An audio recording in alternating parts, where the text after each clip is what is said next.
mga brats, Ilocos Norte po tayo ngayon. Ako po, assistant ko. Ito po si Larry, assistant ko. Galing yung nobis pa yan. Malit na tao. Pumasok ko po ako assistant. Okay na lang at medyo hindi ganun katindang Pilipin ng matris ng baka.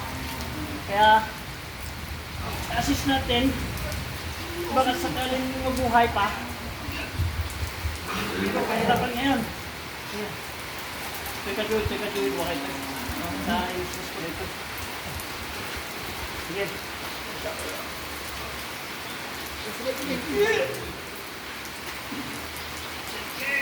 Iwi mo! Ako hindi lang ang dure. Kasabay ang dure. Laki yata, no?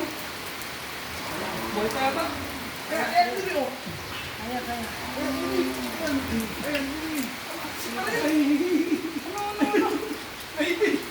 Sige. Sige.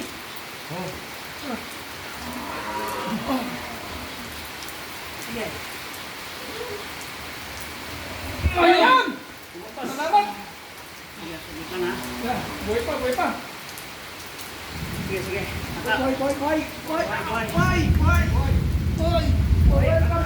Welcome to Chris's Livestock Farm.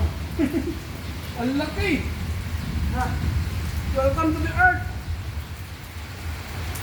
Ano natin, bagis na eh. Ay, level na. Ayun.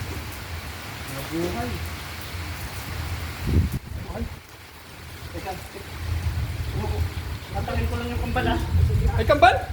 Ay, na naman. Sikat ko lang kung may kambal. Magarami. Paipatungan. Oo, marami. Ayos. Angis. Thank you, Lord.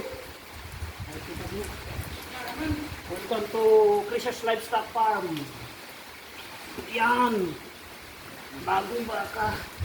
Bagong imported. Babae. Babae nga. Palit yung paa eh. Babae. Okay. Ayos. Fabrice's Farm. Buti hindi ganong pumilipit. Pag pumilipit talaga si Sarian, kalalabasan niya. Okay, Doc. Yun mo mga kabaka kung paano mag-assist sa mga anak. Tandaan niyang palagi na safety first. Ganun po. So ginawa ko po, hindi po safety yun kasi possible po akong sisipain ng baka. Yun po, magandang hapon sa inyo lahat mga kabaka. Sana lang. Hoy! No?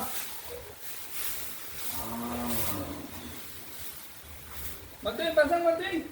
Come here na. Mabait yung baka natin.